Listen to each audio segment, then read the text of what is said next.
Okay, my name is Tom Henderson. I'm a brother in VFW Post 9305.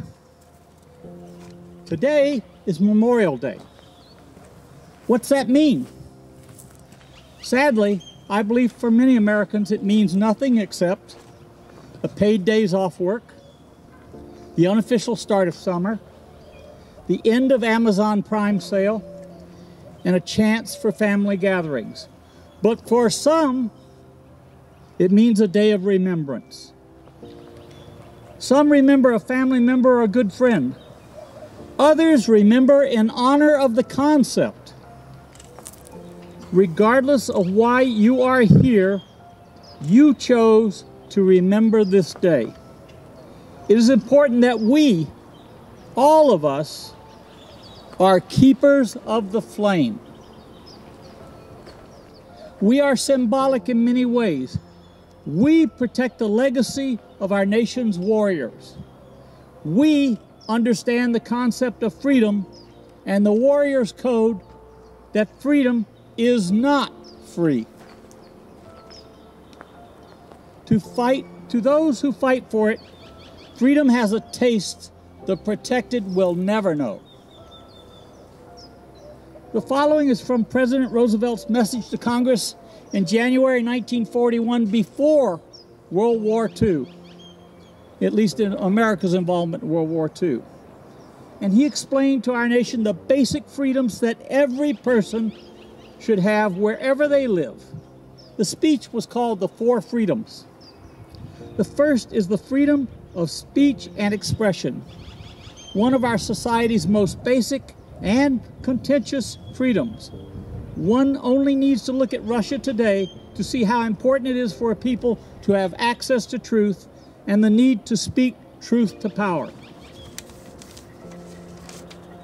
The second is the freedom of every person to worship God in his own way. All of us here today are aware of the attempts to demonize various religions. This nation, from its onset, established the right of every person to worship in their own manner. The third is the freedom from want, to secure a healthy peacetime life for all of our inhabitants, a task that we continually strive for but have not yet achieved. The fourth is freedom from fear. No nation will be in a position to commit an act of physical aggression against any neighbor, anywhere in the world. That was before Hitler had spread the entire world on fire with World War II. Our servicemen and women have fought around the globe to protect this freedom. Today, American volunteers, many former servicemen, are in Ukraine because they deeply believe in this freedom. Americans, wherever they have fought, have done so in the name of protecting those freedoms. Today is different from other patriotic days in one very important way. The people we honor today all died serving our nation. You will never have a better concept of understanding we the people than you will from reading about our fallen service members. Our military, as far back as the Revolutionary War, has been reflective of every ethnic, religious, and political group to be found in our nation. In combat, nobody cares about race, religion, or politics. They only care if they can depend on their buddies. From the 20th century, we see America facing outwards and dealing with new challenges. Those challenges came at a cost to its military service.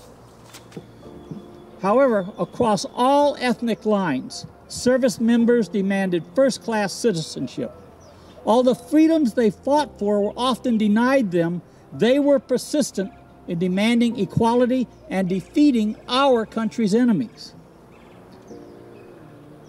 Although modern warfare diminishes individuals by reducing them to numbers, our nation's defenders were from every ethnic group that lived in the land. They were us, even if some of the population would try to deny that. Today, the names of World War II, Korea, Vietnam, War on Terror, Afghanistan punctuate our conversation because we remember those losses. We remember the deaths from those times. You may recognize some of the names here from the Imperial Valley. This is a representative sampling and not all-inclusive. Boyd Ayton, World War I. Alberto Aceves, Ramon M. Negrete, and Theo B. Youngblood, World War II. William Tavares, Rodolfo Hernandez, Korea. Benny Smith, Eric Tidwell, Victor Zaragoza, Vietnam. Scott Pace, Marcus Cherry, Luis Montes, Alfredo Silva, the Global War on Terrorism, and many others. Those names reflect the political, racial, and ethnic diversity of our Imperial Valley.